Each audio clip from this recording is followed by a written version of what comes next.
在开始今天的影片之前，小编发现了一个很严重的问题，也有几句话想跟大家说。最近小编在网络社交平台发现开始出现了许多冒充扭转乾坤名义，并开设 Telegram 群和 WhatsApp 群进行诈骗行为的不明人士。在这里，小编想请大家认准我们扭转乾坤的社交平台账号，而且声明我们并没有任何 WhatsApp 群，所以恳请大家千万别上当，以免受到财务上的损失。在这里，我们也要澄清，对于这些诈骗账号的行为，我们将不会妥协，而且受到任何该账号所造成的财务损失，我们也一概不会负任何责任。希望大家严防受骗，保护好自己的钱财。那么今天的影片正式开始。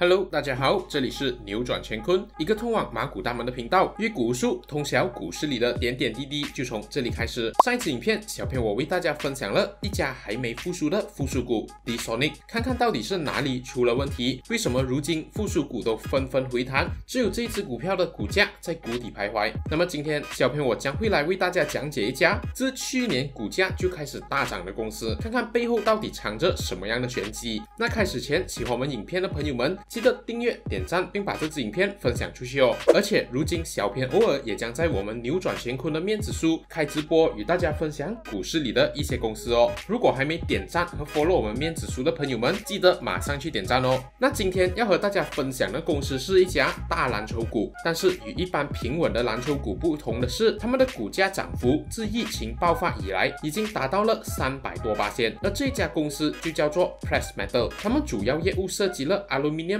铝的上中下游，也就是一体化的生产商，而且业务也遍布中国、澳大利亚、英国、美国和印度尼西亚。那么要了解铝的产业链和上中下游业务，我们必须先来了解铝是如何从开采到变成完成品的。首先，铝的原产品就是看起来像一坨红色泥土的 bauxite 铝土矿，然后从这些 bauxite 中，提炼工厂将会把里面的 alumina 提炼出来，而 alumina 也就是氧化铝，或者叫做 aluminium oxide。 那么得到了 alumina 之后，这其实还不是完成品，因为要去除氧化铝中的氧，工厂就必须再对这个 alumina 再进行电解加工 electrolysis， 或者业界称为冶炼 smelting。 简单来说，就是把 alumina 融化，用电流和碳把氧化铝里面的氧和碳结合成为二氧化碳，也就是 carbon dioxide， 这样就能把氧化铝分解成为铝和二氧化碳，所以这一个过程中将会释放很多的二氧化碳。那简单的了解了铝的提炼过程，我们就来看看 Pressmetal 所涉及到的业务。他们在上游领域的业务基本上都是 joint investment， 并不是他们的主要业务，而其中就包括铝土矿 bauxite 的开采和氧化铝精炼厂 alumina refinery， 也就是从铝土矿中提炼 alumina 氧化铝出来，然后就是 carbon anode manufacturing 碳阳极的制造，也就是刚刚提到把氧化铝中的氧分开成为二氧化碳所用到的碳。那接下来我们再来看他们的中游业务，也就是冶炼 smelting， 这一个过程就将会把铝从氧化铝中提炼出来，而这也是 Pressmetal 的主要业务，并贡献了他们大部分的收入。之后来到他们的下游业务，其中就包括了铸件 casting 和挤压 extrusion， 也就是把一大块的铝制造成热场会看到的形状。此外，他们也有负责分销和贸易的业务。那 Pressmetal 主要售卖的产品其中就包括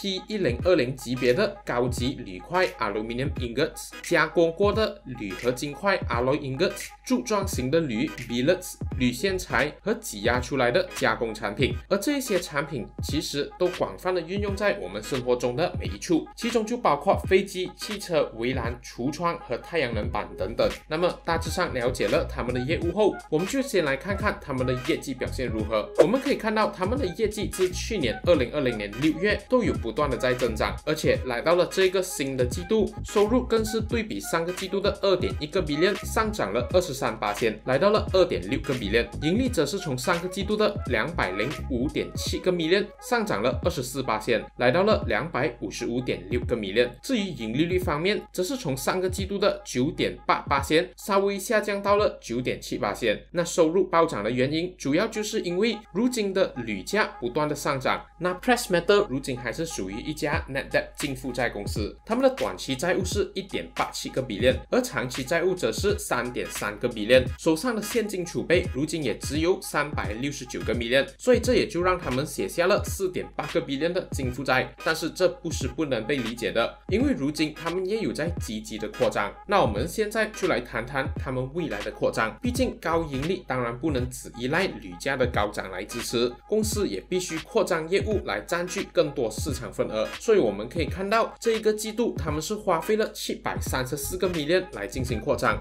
而且在最新的季度报告中有提到，他们也预计在沙拉瓦的丙都路的 Sama Laju Industrial 的 Sama Laju Smelter Phase 3将会在今年 Quarter 4开始全面投入运作，这也将把他们现有的总冶炼产能从目前的76万吨额外增加至每年108万吨，这也就增加了大约 42%， 这也将会巩固 Pressmatter 作为东南亚最大铝冶炼厂的地位。之后如果要看 Pressmatter 在未来是否还能一直保持高盈利，我们就必须要知道他们如今盈利暴涨的原因，而原因就是因为如今的铝价暴涨，从去年5月份的1460美金一吨上涨到了如今2760美金一吨，达到10年来的最高水平，大约上涨了 89%。 但是到底是什么导致了铝价上涨呢？这里我们就来一探究竟。首先就是如今全球最大的铝生产国中国开始推动脱碳议程，也就是减少铝的排放量。但是如影片开头所说，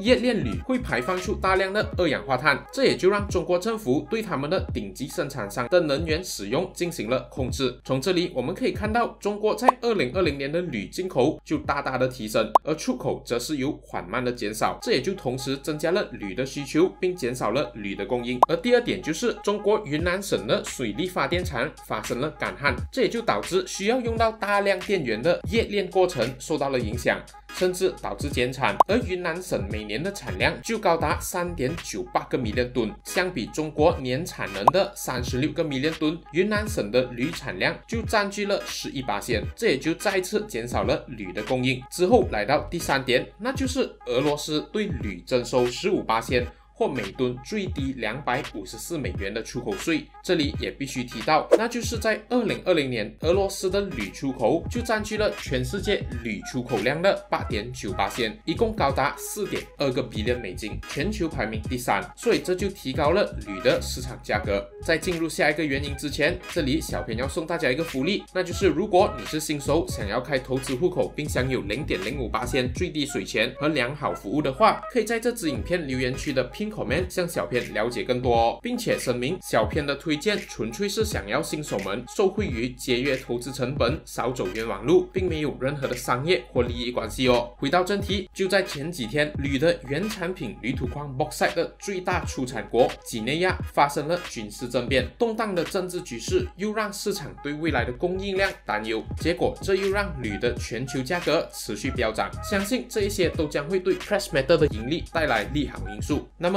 荧幕前的你们觉得以上的这几个原因都是可持续性的吗？铝的价格在未来还会飙涨吗？觉得会的请在留言区打上1，不会的打上2，并分享您的高见哦。如果想要小编在下一支影片分享小编的看法和 Pressmatter 的利空因素、客户分布与更多详细解说的话，请在留言区打上 PPP。影片的最后也要提醒大家，有些故事用于赞颂，有些用于警戒，自我判断能力很重要，请大家三思而后行。喜欢的朋友们记得把这支影片分享给你身边的人一起学习，下期更精彩，请敬请期待。谢谢大家的收看。